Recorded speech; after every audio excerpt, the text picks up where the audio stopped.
Pensando en Voz Alta, conversación espontánea en la que se analizan los temas de actualidad, abordados bajo la perspectiva de Alfredo Mena Lagos. Pensando en Voz Alta. Buenos días, bienvenidos a Pensando en Voz Alta. Hoy tengo el gusto de tener con nosotros al capitán Luis Parada. Él es aspirante a la candidatura presidencial de Arena, aunque no inscrito porque no ha comenzado el proceso, pero ya vamos a platicar de eso. Pero sí quisiera hacer una breve reseña del tipo de persona que él es. Raras veces en el ambiente político aparece una persona con las credenciales de él, tanto profesionales como personales. Aparte de su distinguida carrera militar, él es un abogado graduado en los Estados Unidos, acaba de ganar un juicio para El Salvador versus las minerías, que era un caso muy delicado y Luis lo ganó, creo que más por la labor de él que por la de su bufete. Y yo creo que él es un lujo de candidato y sería un lujo de presidente. Creo que él nos va a demostrar a través de la entrevista su análisis y sus ideas claras. Bienvenido, Luis. Muchas gracias, Alfredo. Gusto estar aquí contigo. Gracias, Luis. Primero me gustaría conocer de tu parte el análisis de la coyuntura nacional.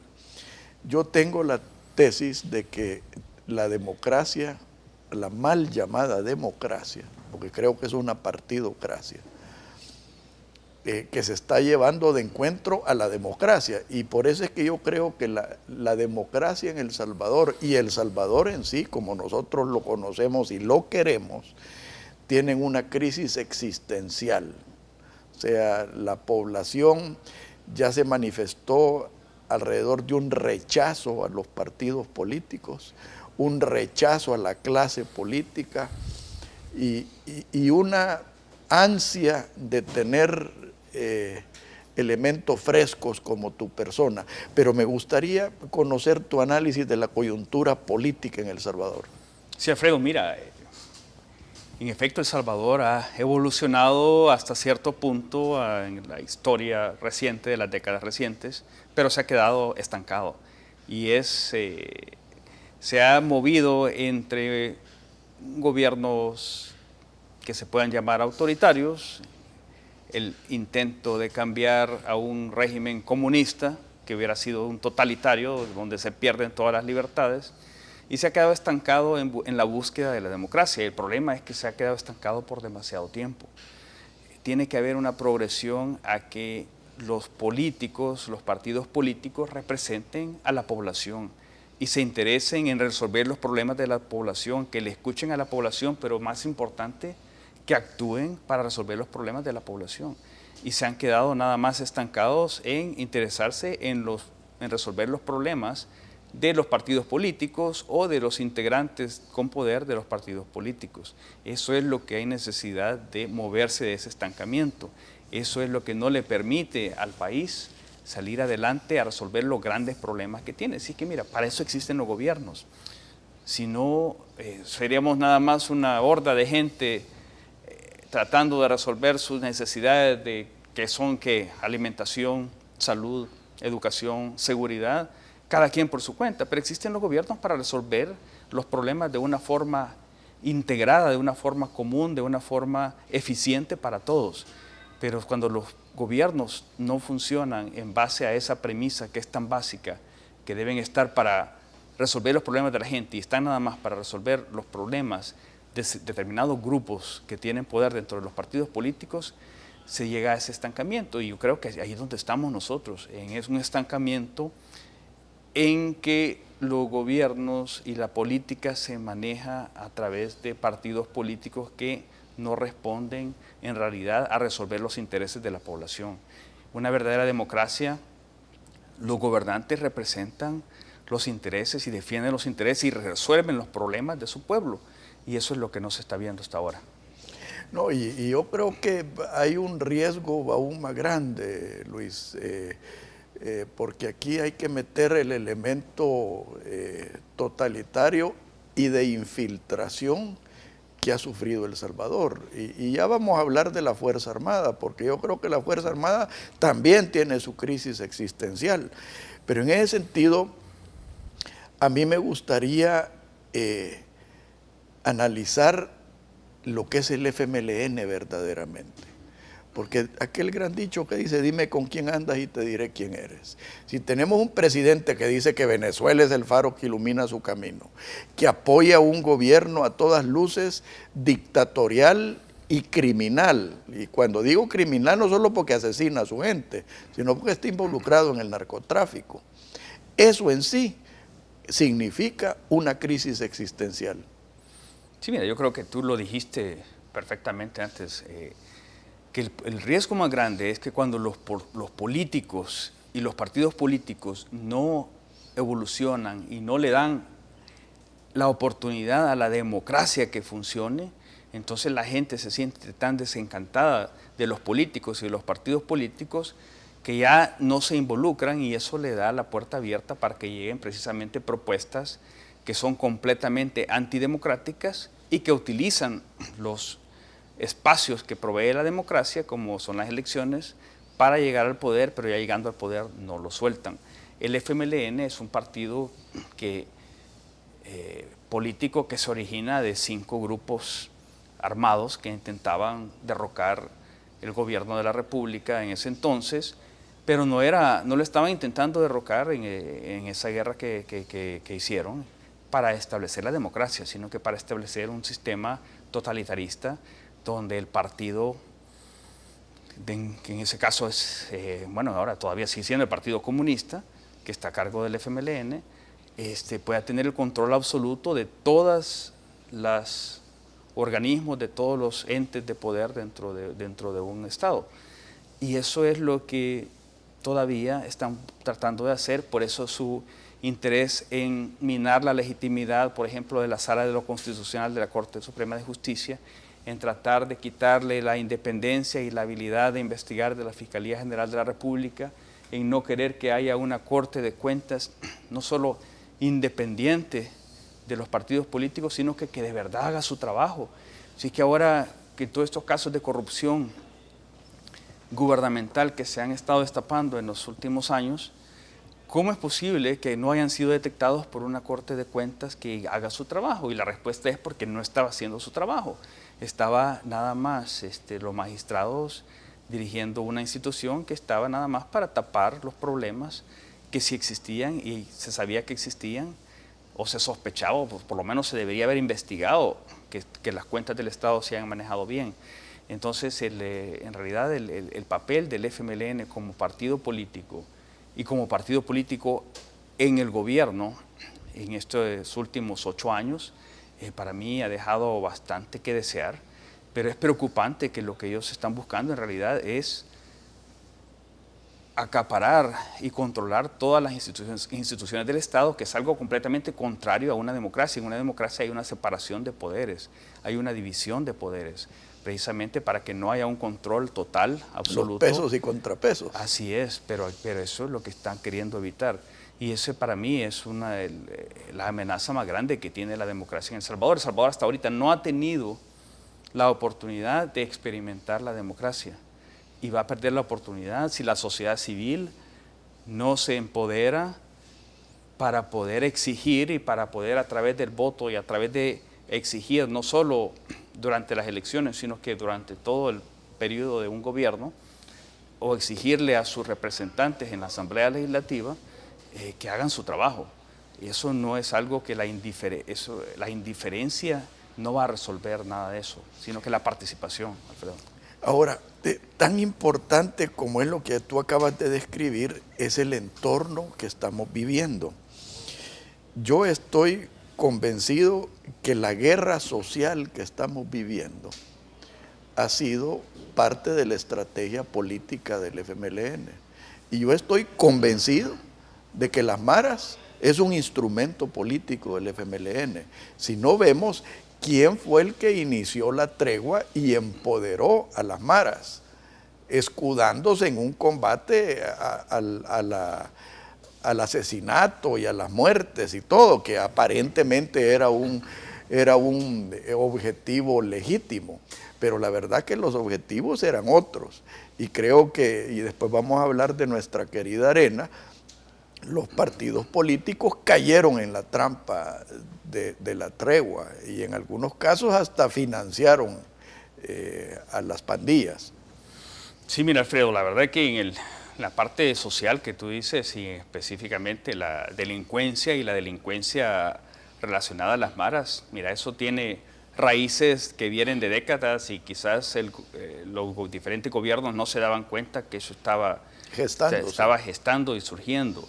Pero ahora, cuando ya surgió y se convirtieron ellos en el problema número uno de la población salvadoreña, el hecho de que haya habido un partido político, en este caso hablemos pues del FMLN, que se sentó a aprovechar la existencia de las maras para prevenir que la gente fuera a votar a las elecciones del 2014, es una completa tergiversación del sistema político, es un fraude electoral que delegitima la elección por la cual fue electo el actual gobierno. Las acusaciones que se han dado en el contexto de la tregua, que fue también, pues la tregua fue algo ilegítimo porque no tenía como objetivo solucionar el problema de la delincuencia. La tregua era, desde mi punto de vista, algo diseñado nada más para bajar el número de homicidios que se reportaban y así parecer como que se había resuelto el problema e impulsar las aspiraciones políticas del actual ministro de Defensa, que en ese entonces era el ministro de Justicia y Seguridad. Eso es lo que parece a cualquier análisis que era lo que estaba sucediendo, que alguien estaba queriendo utilizar la tregua para beneficio personal político y no para resolver el problema. Y el problema, ¿sabes qué es, Alfredo? O sea, no es ni siquiera eso. El problema es que a cambio de que bajara supuestamente ese número de homicidios, lo que se dio fue financiamiento a las maras. Eso está claro. Se les dio la oportunidad de ingresar celulares, de ingresar cualquier tipo de... que eso lo que hizo fue fortalecer a las maras. Entonces, en vez de solucionar el problema de la seguridad, el problema de la delincuencia de las maras, lo hizo peor. Así que ahora, yo creo que, mira, yo como salvadoreño me siento indignado de ahora enterarnos pues que se le dio dinero a las maras para que ellos no dejaran que los votantes llegaran a las urnas. Y yo creo que eso es algo que la Fiscalía General de la República le haga un llamado al señor fiscal general a que, sin decirlo ante las cámaras si quiere por el momento, pero que de verdad haga una investigación seria sobre las declaraciones de su testigo criteriado, el marero que declaró la semana pasada, de que determinados partidos políticos, FMLN y Arena, le han dado dinero a las maras. No, yo no sé si tú te recuerdas, Luis, que inclusive se dieron declaraciones de personajes, no voy a mencionar el nombre porque no quiero personalizar, pero sí hubieron personajes del gobierno que inclusive propugnaron porque las maras se convirtieran en un partido político. Así es. O sea, eso ya es atentar no solo contra la democracia, sino que atentar contra la sociedad. Sí, mira, no, la verdad, te digo, por cualquier razón que sea que las maras existan, y creo que es una razón de origen social, del abandono en que han tenido gobiernos de la República, y no me refiero nada más al actual, sino que a anteriores también, de segmentos de la población que están completamente marginados, como que no existieran, pero también como que no nos importara, como que no fueran salvadoreños. Independientemente del origen del fenómeno de las maras, si se han convertido y lo han hecho, son un grupo criminal, un grupo que extorsiona, que asesina, que no le vale nada la vida, que amenaza a la gente, que tiene extorsionada los negocios, como el FMLN tenía extorsionados los negocios también con el famoso impuesto de guerra. Es que mira, le han copiado casi todas las tácticas que tenía el FMLN durante la guerra, que a todos los empresarios cobraba impuesto de guerra, le decían, y si no pagaba, le ametrallaban sus buses, le ametrallaban su negocio. Lo mismo están haciendo los mareros, le han aprendido esto, pero esa es una estructura criminal. Entonces una estructura criminal, o sea, no puede tratar de legitimarse como que va a ser un partido político. O sea, una estructura criminal hay que desarticularla, hay que combatirla. También tenemos que trabajar en la prevención y la reinserción, pero no puedes tú... No a costa de... No tienes que perder del punto de vista que es una estructura criminal. Y estar transando con criminales no resulta en nada bueno. Mira, especialmente cuando es algo que se hace a espaldas del pueblo, con mentiras del pueblo. Sí, mira, yo me recuerdo, mira, para mí es muy importante la honestidad y la verdad en los gobernantes. Yo me acuerdo cuando el periódico El Faro dio a la luz pública el traslado que había habido de mareros de penales de máxima seguridad a otros de mínima seguridad, que salió el ministro de Justicia y Seguridad diciendo que eso era porque se habían descubierto planes de que iba a haber un ataque al penal y que iban a tirar con lanzacohetes slow para abrir hoyos, boquetes en las murallas y escaparse. Esa era una mentira. Cuando hay una política de Estado que no se justifica y no se hace de cara a la población, sino que cuando surgen preguntas se justifica en base a mentiras, eso desde ya te dice que ahí está todo podrido. Y si tú estás cocinando y ocupas ingredientes podridos, la comida que te va a salir va a estar podrida también. No, y eso tiene un nombre, Luis, complicidad. Y eso es una de las cosas que más adelante vamos a discutir. Pero en el próximo... Pero más que complicidad, discúlpame, ellos fueron los padres de la tregua. Claro. O sea, no ser cómplice de una tregua, eso es ser los padres de la tregua. Y espero que el fiscal general de verdad enfile. Sí. En el próximo segmento hablemos del proceso en que estás inmerso en Arena, porque sí es bastante delicado y creo que demanda transparencia y verdad. Por favor, no nos cambie, ya volvemos.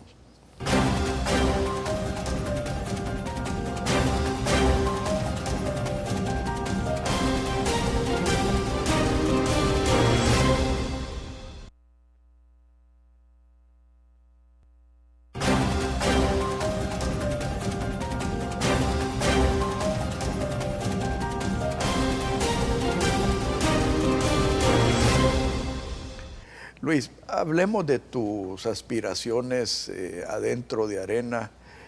Me gustaría tal vez que comenzáramos por una descripción de cómo está el proceso en este momento y después hablamos de lo que tú visualizas que puede suceder y qué es lo que se puede hacer para prevenir algo malo.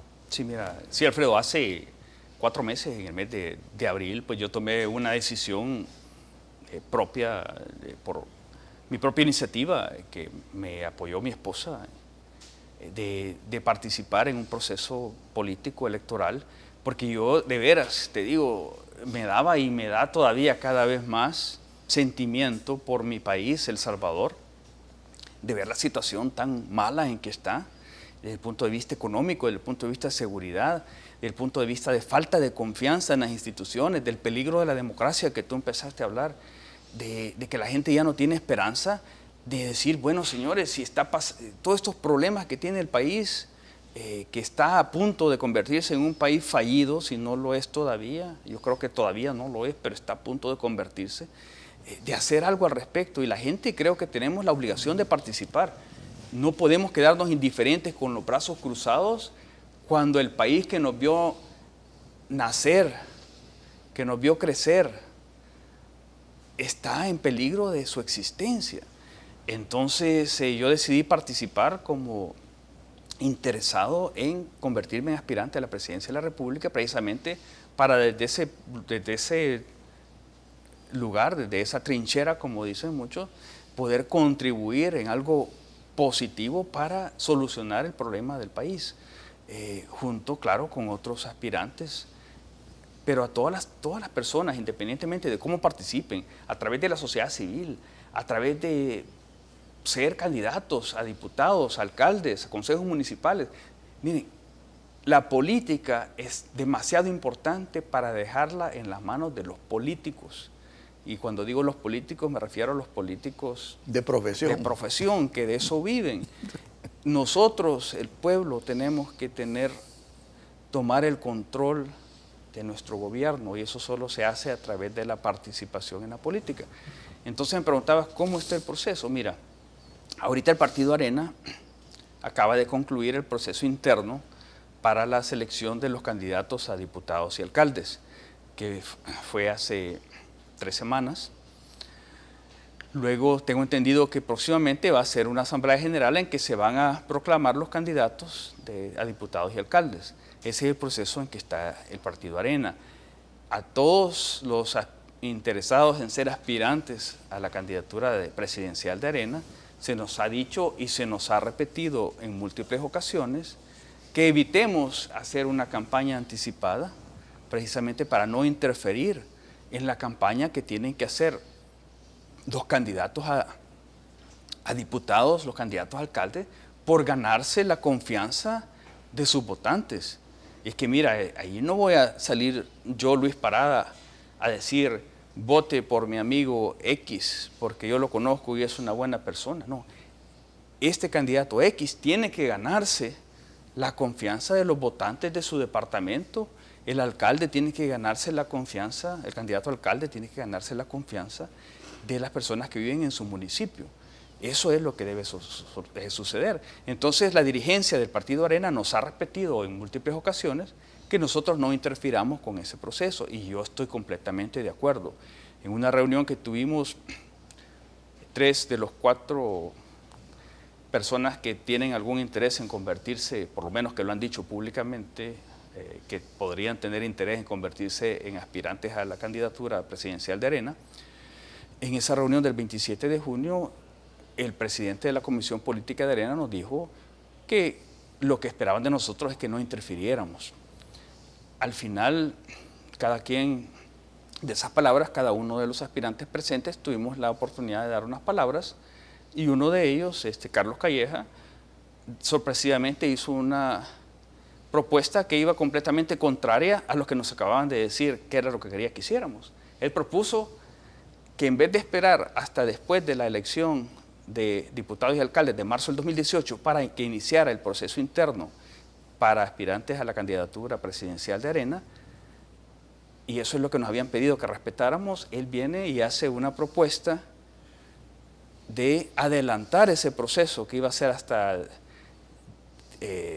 abril, mayo y junio del 2018, adelantarlo y hacerlo ya para octubre del 2017. Completamente contrario a lo que nos habían pedido el partido que hiciéramos. Entonces ahí varias personas, incluyendo tu servidor, dimos nuestras razones por las que creíamos que eso era una mala idea, que iba a tener repercusiones muy negativas para que el Partido de Arena pudiera ganar la presidencia en la elección de febrero del 2019. Y allí quedó la cosa.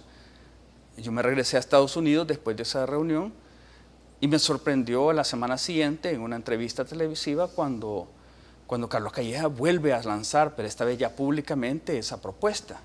Y me sorprendió aún más que el presidente del partido, Mauricio Interiano, que había estado en la reunión anterior donde se había discutido internamente eso, en vez de decir, señores, eso ya lo discutimos internamente y ya está descartado, lo que él dijo fue que le parecía que era una idea interesante, que el COENA tenía el poder de adelantar la elección interna presidencial en vez de hacerla en el 2018, hacerla en el 2017, y que lo iban a considerar.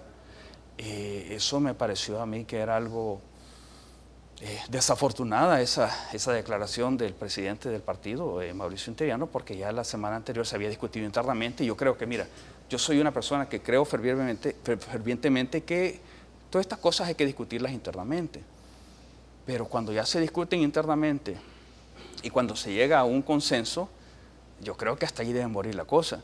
Pero ya cuando se insiste y ya se tira públicamente lo que se rechazó internamente, te parece que ya hay otra agenda. No, y fíjate que no solo es un acuerdo entre personas, es violentar los estatutos y los procedimientos del partido, que es lo que a mí me preocupa igualmente que las actitudes personales.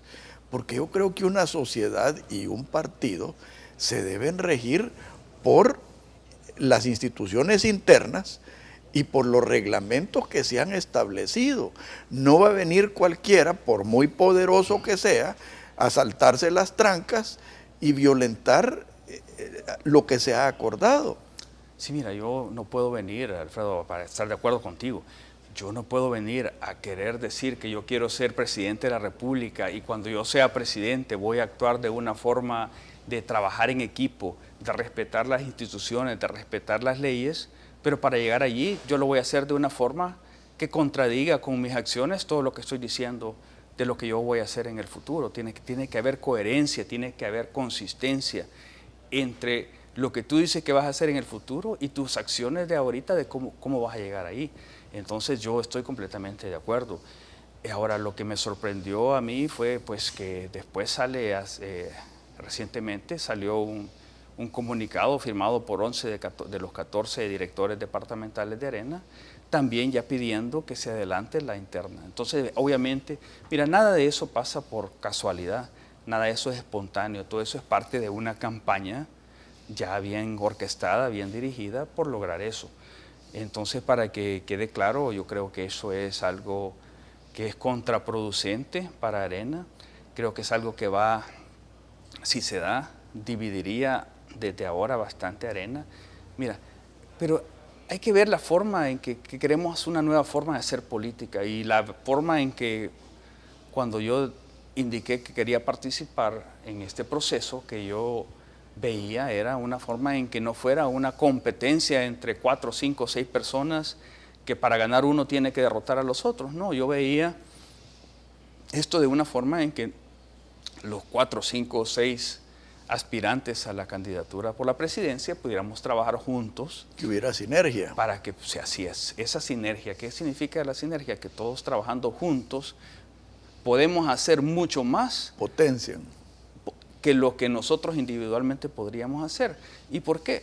Porque cada uno de nosotros puede generar simpatías en diferentes sectores, no dentro del partido necesariamente, sino que incluso afuera del partido, de gente que se pueda identificar con la forma en que piensa Luis Parada, que piensa Javier Simán, Gerardo Aguad, Carlos Calleja y otras personas que todavía no han surgido, que podrían surgir.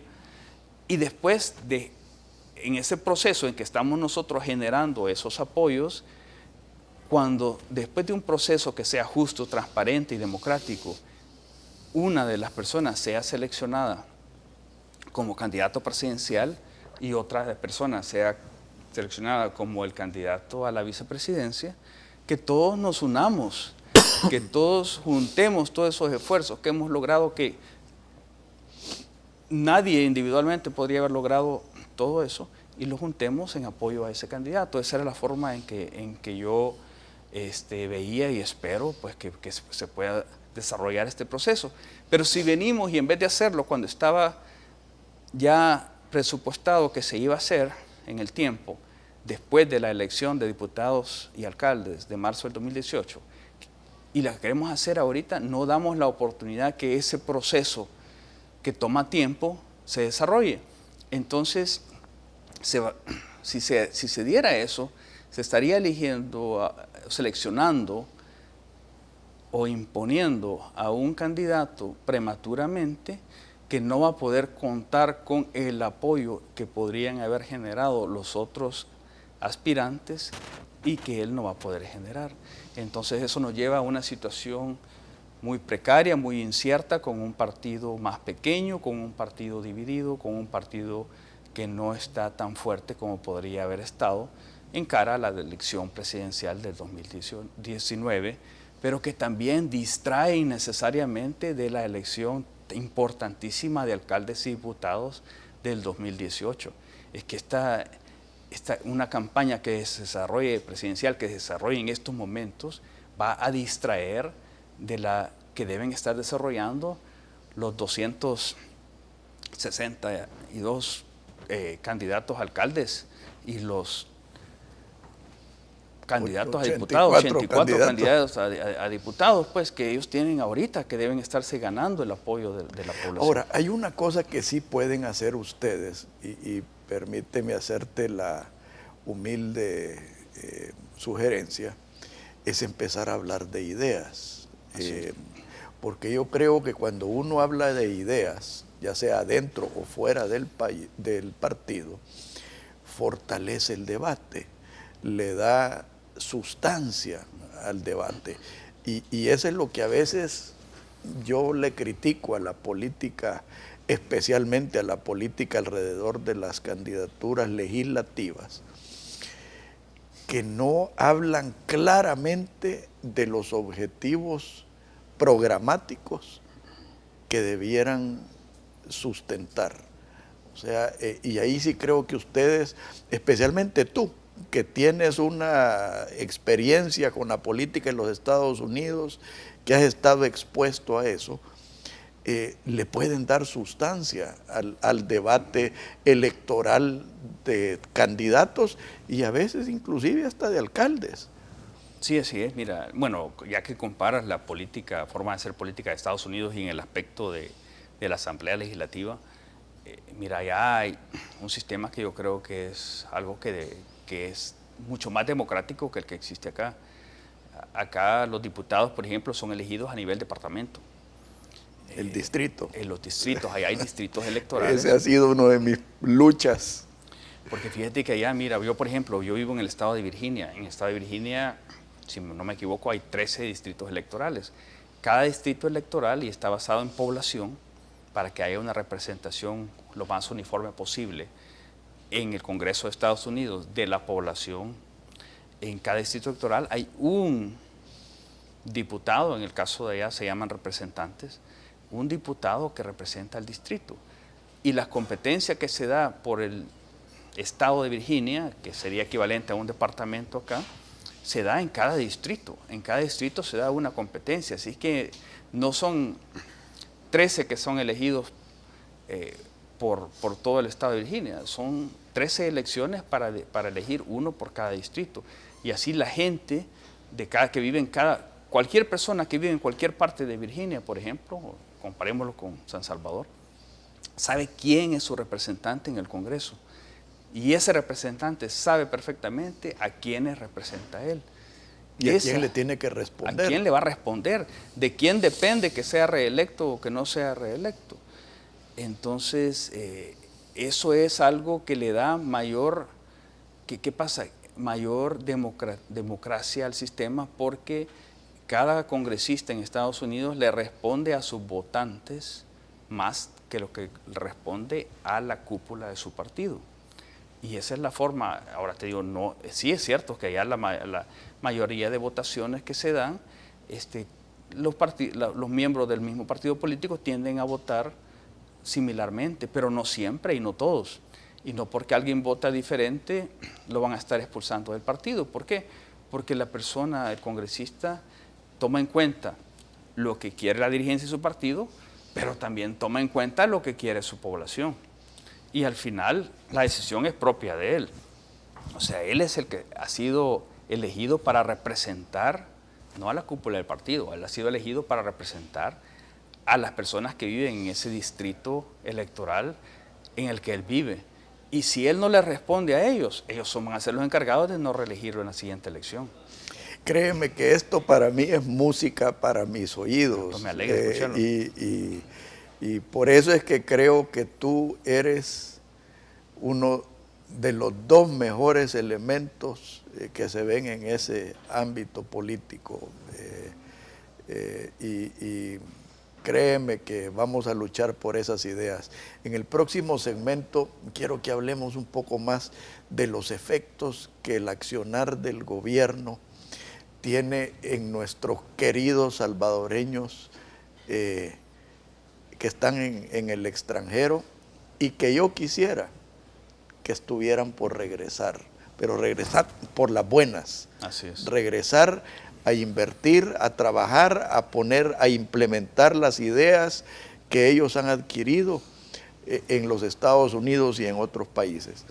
Por favor, no nos cambie, ya volvemos.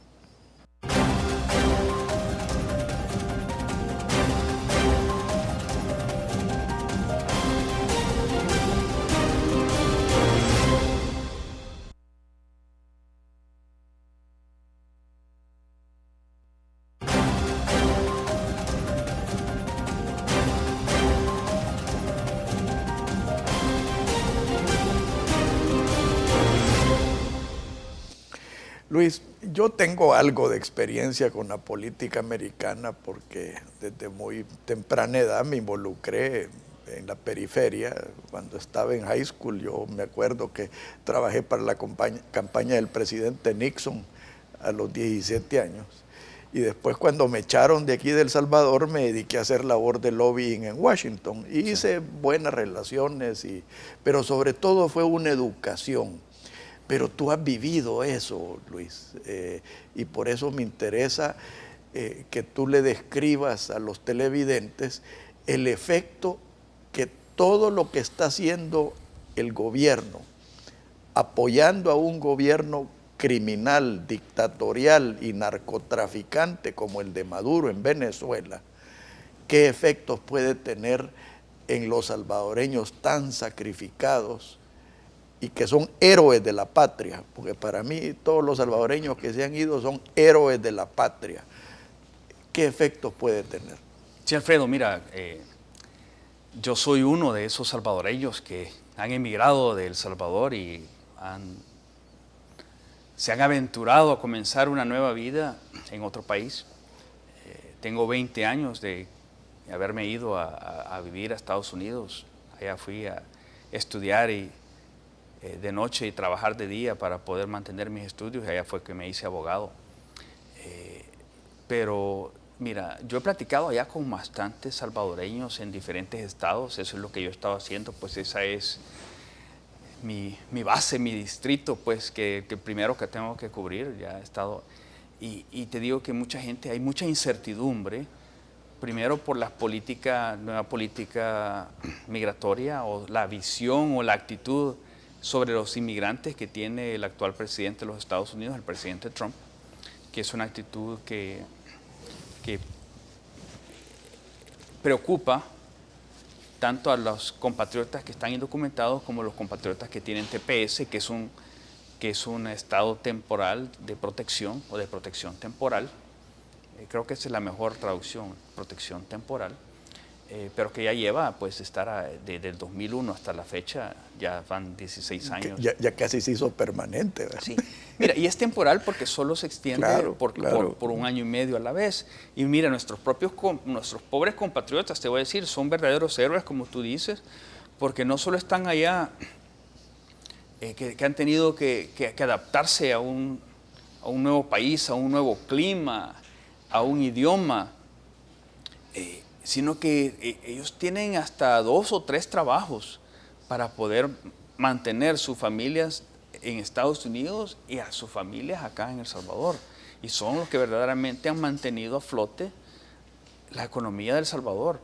Si no fuera por esa cantidad de 5,000 millones anuales que mandamos, porque yo también soy de las personas que envía remesas a mis familiares acá que no tienen forma de obtener trabajo porque la situación económica aquí en El Salvador, digo, a mí no me la tienen que contar, yo no tengo que ir a recorrer el país para darme cuenta. Si mis propios familiares no tienen dinero para estudiar o para vivir, si no fuera por lo que yo les envío.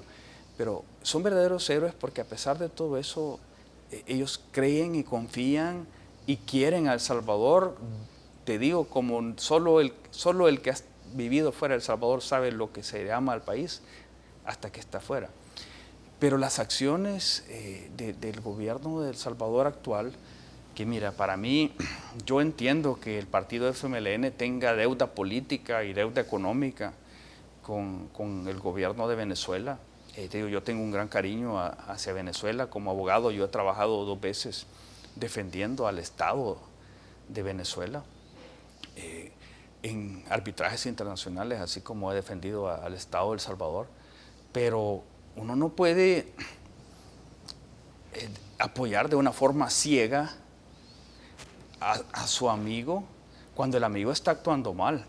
Mira, yo puedo tener aquí mi mejor amigo, pero si mi mejor amigo empieza a golpear a su esposa, yo no le voy a apoyar en lo que hace y a defenderlo, sino que lo trato de aconsejar, le trato de ayudar para que resuelva ese problema. Y prevenir que la golpee. Y prevenir que la golpee, pero no puedo solo porque es mi amigo o solo porque le debo dinero, estar aplaudiendo todo lo que ellos hacen. Y desafortunadamente eso, por la coyuntura actual que hay en el gobierno de Estados Unidos, que de por sí ya tiene una tendencia en contra de los inmigrantes, eso lo que hace es pone mucho mayor peligro, mucho mayor riesgo a nuestros compatriotas. Ahora, fíjate que yo creo y acepto lo de la deuda política y lo de la deuda monetaria, pero yo sí creo que hay que ir más allá que eso, Luis. Hay una afinidad política y una afinidad ideológica, y eso es inaceptable, porque para mí cualquier gobierno, y tú lo has dicho muy bien, se debe a su pueblo. Sí. Así es, mira, más allá, como tú dices, de la deuda política y la deuda monetaria, sí hay, ellos mismos los han dicho y muy recientemente, pues, y se ve que hay una identificación ideológica con gobiernos como el de Venezuela, que son gobiernos que prácticamente han fallado y han llevado a su pueblo a una situación de mucha más extrema pobreza y de desesperación de lo que estamos nosotros. Y que te digan todavía que ellos son los referentes, que ellos es el faro que ilumina a toda América Latina, pues y en América Latina está incluido El Salvador, eso es indudablemente algo que no es aceptable ni es conveniente para El Salvador, no refleja lo que los salvadoreños sienten. Para tratar de ser un poco parejo en esto de la defensa de los intereses del pueblo salvadoreño, me quiero referir a nuestra querida Arena. Yo nunca pude aceptar y sigo adversando la ausencia de una política de cielos abiertos que encareció desmesuradamente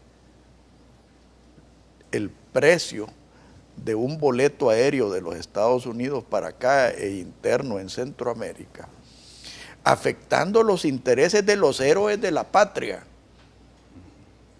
que son los emigrantes, y que aún tienen el descaro de ir a pedir votos a los Estados Unidos, a la misma gente que ellos están castigando por un privilegio que vendieron. Eso yo no lo puedo comprender, y eso es el debate que yo quisiera que se introdujera en la política salvadoreña. O van a ser un partido que esté en el negocio de vender privilegios a costa del pueblo salvadoreño, y te puedo enumerar varios sectores en que lo han hecho, o si va a venir una política fresca que potencie el crecimiento económico, que potencie la inversión, que potencie las oportunidades, y que el único privilegiado sea el que no ha gozado de esas oportunidades, de aquel que ansía tener un trabajo, de aquel que ansía trabajar en paz, que aquel que ansía tener salud, tener educación. Y eso es lo que yo creo que tú personalmente le podés inyectar al debate político. ¿Por qué? Porque no solo porque es tu capacidad personal, venite a un país a donde se habla y se practica precisamente eso. Sí, mira, Alfredo, el tipo de gobierno que si yo tengo el privilegio de ser electo presidente de El Salvador, propongo y haría para la población salvadoreña es uno que va a actuar, como dijo el fundador del Partido Arena, pensando primero en El Salvador, segundo en El Salvador y tercero en El Salvador, que va a escuchar a todos, que va a tomar políticas sensatas, racionales, que permitan el crecimiento económico del país, que permitan la reducción de la criminalidad, de verdad resolver el problema de las pandillas, no con curitas, no con dulces, no con cosas que van a hacer el problema más grande después, sino que con verdaderas soluciones integrales, tanto en la parte de prevención, reinserción y también con la parte del combate efectivo contra las personas que no se puedan ni prevenir ni reinsertar, pero sí hay que combatirlas de una forma efectiva. Pero lo importante es, mira, tener en el gobierno, lo que yo ofrezco es tener en el gobierno una persona cuyo único compromiso va a ser con el bienestar del país, del pueblo salvadoreño, que no va a tomar decisiones sin escuchar a todos, pero que al final de cuentas lo que va a prevalecer no es un interés particular, sino que un interés general del pueblo salvadoreño. Una persona íntegra, una persona que no solo no va esa persona a robar, como han robado otras personas, no va a mentirle a la población, ni tampoco va a hacer ningún tipo de trampa para lograr lo que se obtiene, sino que tampoco va a permitir dentro de su gobierno, ni dentro de otros órganos del Estado, ni nadie que lo haga también. O sea, que va a llevar un código de honor por el cual se va a regir el gobierno del país. Y eso, si tan solo logras eso, ya habrás solucionado el 80% de los problemas de El Salvador. No, y créeme, de nuevo, esto para mí es música para mis oídos, Luis. Y yo creo que todos debemos de comenzar por proteger las instituciones de este país. A mí me preocupa de sobremanera la erosión que está habiendo en la institucionalidad de El Salvador. Quieren erosionar el poder judicial, han erosionado a través de la falta de credibilidad el poder legislativo, han erosionado a través de la corrupción y la indiferencia al poder ejecutivo. Están, a mi manera de ver, erosionando a la Fuerza Armada. Están erosionando, a mi manera de ver, a la Policía Nacional Civil. ¿Tú crees que a mí no me da rabia ver todos los policías asesinados y la dirigencia eliminando las unidades que combaten precisamente a las pandillas? Entonces, tú te tenés que preguntar, bueno, ¿y estos para quién están trabajando? Y eso es lo que yo creo que se debe debatir en este proceso político. Sí, estás completamente en lo correcto, Alfredo. Mira, quiero decirte algo, un comentario con respecto a la última táctica de las pandillas de estar asesinando policías y sus familiares. Mira, esa es una de las peores afrentas que se pueden hacer contra el Estado y contra la sociedad, porque eso es la provocación más cobarde que hay. Y te digo que el FMLN lo hacía también durante la guerra, iba a asesinar a militares de civil, a policías, alcaldes, y a sus familiares, y a sus familiares, correcto, a madres, a hijos. ¿Y eso por qué lo hacían? Porque querían provocar una reacción, ya sea de sometimiento o una sobrereacción de comenzar a irrespetar la ley, que no se puede dar el lujo las autoridades de la República. Que esa es parte de la erosión. Esa es la parte de la erosión de la institucionalidad. Te digo, yo en lo personal siento que esa es una de las afrentas más grandes, y yo te diría que a pesar de que yo en lo personal me gustaría que la pena de muerte no existiera en ninguna parte del mundo, esa sería una de las excepciones que yo haría contra personas, miembros del crimen organizado, que atenten contra la vida de fiscales, de policías, de soldados, de jueces, de testigos, porque ese es un ataque a la institucionalidad de un Estado. Y yo creo que debe ser, mira, a mí me parece, lo primero que debe poder hacer la policía, la Fuerza Armada y el sistema judicial es protegerse a sí mismo. Y eso es donde deben darse recursos de inteligencia y de combatividad, porque eso no se puede tolerar. Pero mira, eso más que andar dando declaraciones a los periódicos, tiene que ir en realidad la acción, porque son la actuación, las acciones, lo que hablan mucho más fuerte que las palabras. Y yo le recomendaría a los líderes de las pandillas que de verdad dejen de asesinar a todo mundo, que dejen de asesinar pero en particular que quiten su estrategia actual de estar asesinando a policías, soldados y sus familiares. Eso va a traer, están jugando con fuego, están atacando la institucionalidad del Estado y el Estado no se puede quedar así. Entonces paremos eso antes de que eso llegue a niveles que ya no van a poder controlar nadie. Música para mis oídos, Luis. Cuenta con mi apoyo y mi humilde colaboración. Muchísimas Mil gracias. gracias. Mil gracias. Muchas gracias. Que Dios los bendiga a todos. Muy buenos días. Esto fue Pensando en Voz Alta, conversación espontánea en la que se analizan los temas de actualidad, abordados bajo la perspectiva de Alfredo Mena Lagos. Pensando en Voz Alta.